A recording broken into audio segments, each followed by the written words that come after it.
नमस्कार, मी धीरज मानमोडे. कृषी प्रधान टीव्हीच्या बातमीपत्रामध्ये आपलं सर्वांचं मनपूर्वक स्वागत. पाहूया राज्यभरातील काही विशेष घडामोडी. रेशनिंगच्या खऱ्या लाभार्थ्यांना लाभ मिळत नसून त्यांच्या तोंडाचे अन्न काळ्या बाजारात नेऊन विक्री केले जात असल्याचा प्रकार पालघरमध्ये सर्रास घडत आहे.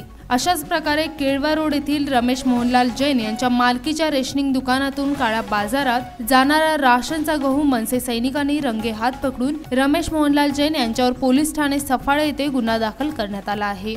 मनसेच्या या धडक कारवाईमुळे राशन माफियांमध्ये खळबळ उडालेली आहे. केळवा रोड येथे मनसेचे उपतालुका अध्यक्ष संदीप किनी, केळवा रोडचे सरपंच उमेश घरत, सामाजिक कार्यकर्ते संजय चौधरी, मनसे शाखा अध्यक्ष सचिन भोयरसह आदी मनसैनिक व शेकडो ग्रामस्थांच्या मदतीने रेशनिंग दुकानदार रमेश जैन यांना रंगे हात पकडून काळ्या बाजारात विक्री करत असलेला तांदूळ सफाळे पोलीस ठाण्यात जमा केला आहे.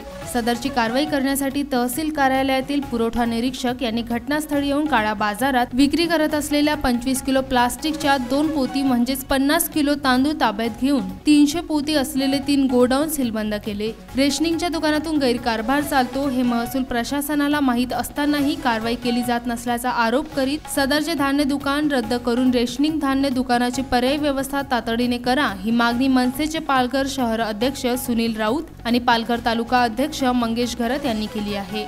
रवी राठोड, ब्युरो रिपोर्ट, कृषी प्रधान टीव्ही, पालघर. आता तुम्ही पाहू शकता आपल्या बातम्या आपल्या मोबाईलवर. त्यासाठी कृषी प्रधान टीव्हीचे YouTube चॅनल सबस्क्राईब करा. तसेच कृषी प्रधान टीव्हीच्या फेसबुक पेजला लाईक करायला विसरू नका.